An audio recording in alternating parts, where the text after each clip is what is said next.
Hey everyone, it's Harlan Kilstein, and after a long break I'm back with a copy critique. This is for the BizOp copy contest, and we're looking at the first entry, which is from a young man who is in his teens. And we're taking a look at it now, and the headline is, "How long do you spend in front of your computer?"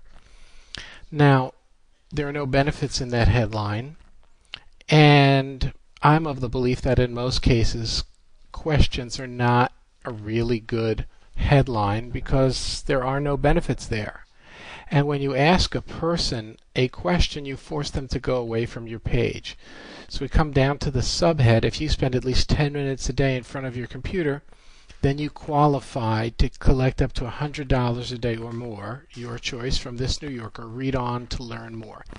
So there's some curiosity there, but the page is then ruined by this picture of this New Yorker. It's not all that much curiosity that this picture, he's not so recognizable that anybody's really going to care who he is. So we go down, and now we find really what becomes the problem with this copy.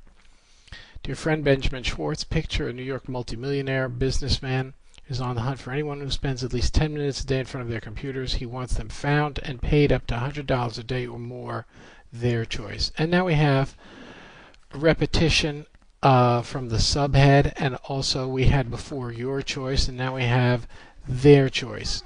A little too much repetition. You may hear my family in the background. And if you happen to be one of them, then you are in for what could possibly be the greatest bargain of your life, possibly the closest thing to free money. Now we have a lot of positioning here, but unfortunately we're not really going to get into much details. No, this isn't a scam or some money-making phony baloney, even though many get-rich-quick scheme artists secretly hope it is, because this amazing opportunity is drawing many people away from their schemes. Okay, so we're using scheme way too often here, and when you tell someone this is not, very often you're planting the idea that it is.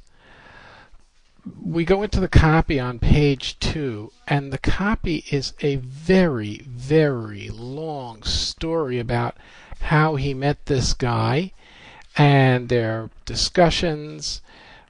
There is from page 2, this is page 2, and the story begins. And then we go on to page 3, and we're still in the story. It's way, way too long. We go into page 4, and we're still in the story. So we have 4 pages, literally, of story without a single detail, a single piece of proof. And it's just something that would not be a really good letter, because this sales letter is 100% lacking in proof. And there are pictures of cars, there are pictures of condos. Of course, if this was a real letter, you'd want to see some kind of proof rather than just pictures. This looks like a pretty poorly